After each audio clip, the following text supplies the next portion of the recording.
बड़ी खबर, प्रदेश अध्यक्ष बाबूलाल की अध्यक्षता में बीजेपी कार्यालय में विधायक दल की बैठक हुई है। अनुपूरक बजट से पहले बीजेपी ने विधायक दल की बैठक करके विधानसभा सत्र के दौरान सत्ता पक्ष को घेरने की रणनीति बनाई। बैठक में संगठन मंत्री कर्मवीर सिंह, क्षेत्रीय संगठन मंत्री नागेंद्र त्रिपाठी समेत बीजेपी के कई विधायक मौजूद रहे। बैठक के खत्म होने के बाद प्रदेश अध्यक्ष बाबूलाल मरांडी ने प्रेस कॉन्फ्रेंस की और क्या कुछ कहा है वो आपको सुनवाते हैं। की बैठक में एक तो कल राज्यपाल का अभिभाषण है, फिर अनुपूरक बजट भी पेश होगा, उस संदर्भ में भी थोड़ी चर्चा हुई। पार्टी को क्या करना, कैसे करना, उस पर तो आज विधायकों को दिशा निर्देश भी दिया गया है।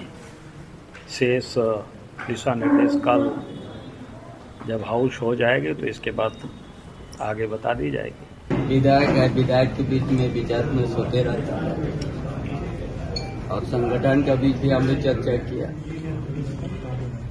और कैसे हम लोग मेंबरशिप 22 तारीख की शुरुआत हो, सारी चीज के ऊपर चर्चा की ताकि हमारा संगठन बड़ा मजबूत हो जाए। यही संगठन बारे में आगे के कार्यक्रम के बारे में यही सब हम लोग चर्चा किया।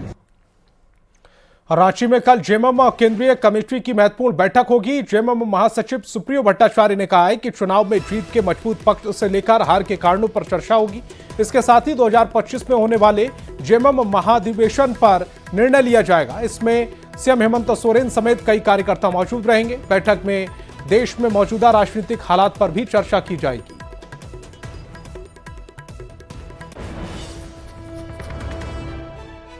हमारा दल का या सभी राजनीतिक दल का होता है कि वो है महाधिवेशन होता है।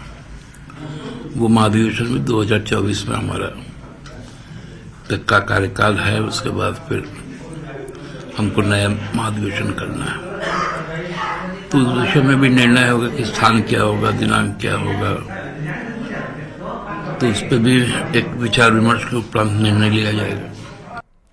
और देवघर स्थित बाबा बैद्यनाथ मंदिर के गर्भगृह में शिवलिंग से कथित रूप से छेड़छाड़ मामले में बड़ी कार्रवाई की गई। डीसी ने मुख्य प्रबंधक से प्रशासनिक शक्ति और वित्तीय अधिकार छीन लिए हैं। मंदिर कर्मी हरिलाल पांडे को भी निलंबित कर दिया गया। क्या है पूरा मामला और क्यों उपजा ये पूरा विवाद, एक रिपोर्ट के जरिए समझाते हैं। बाबा बैद्यनाथ मंदिर से जुड़ा विवाद मंगलवार को कार्रवाई के साथ थम गया। मंदिर के गर्भगृह में शिवलिंग से कथित रूप से छेड़छाड़ मामले में बड़ी कार्रवाई की गई। देवघर डीसी ने मुख्य प्रबंधक और कर्मी के खिलाफ एक्शन लिया। मुख्य प्रबंधक रमेश परिहस्त की प्रशासनिक शक्ति वापस ले ली गई और वित्तीय प्रशासनिक अधिकार भी छीन लिए गए। कार्रवाई की गाज मंदिर कर्मी हरिलाल पांडे पर भी गिरी और डीसी ने उसे निलंबित कर दिया। निष्कर्ष निकला, उसमें डीसी साहब उन दोषियों को कार्रवाई किए, उन पर जो होना चाहिए था उससे हम संतुष्ट हैं और हम आशा करते हैं कि आगे से ज्योतिर्लिंग पर और इस तरह का कोई घटना ना हो।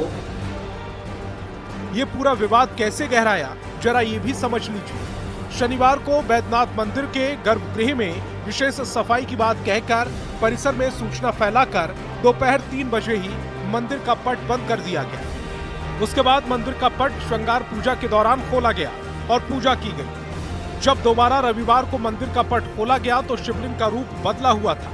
उसके ऊपर सीमेंट जैसी चीज लगी थी। आरोप लगा कि शिवलिंग के चारों ओर जलहरी में कुछ केमिकल लगा हुआ है। अखिल भारतीय तीर्थ पुरोहित समाज के संरक्षक दुर्लभ मिश्रा ने इसे अनैतिक बताया। अगले ही दिन बाबा बैद्यनाथ मंदिर में कथित रूप से शिवलिंग के साथ छेड़छाड़ का फोटो वायरल हो गया।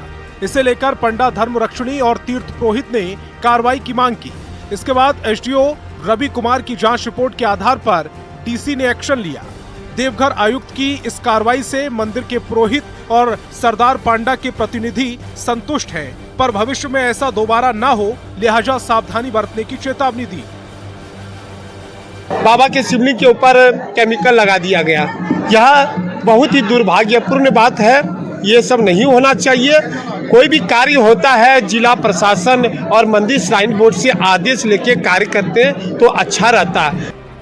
आरोप है कि शिवलिंग में किसी भी तरह का काम कराने के लिए बोर्ड कमिश्नरी या कलेक्टर से सहमति नहीं ली गई थी, जबकि धर्म के अनुसार विशेषज्ञों की देखरेख में शिवलिंग का कार्य कराया जाता है। इसी गलती का खामियाजा मुख्य प्रबंधक रमेश परिहस्त और मंदिर कर्मी हरिलाल पांडे को भुगतना पड़ा।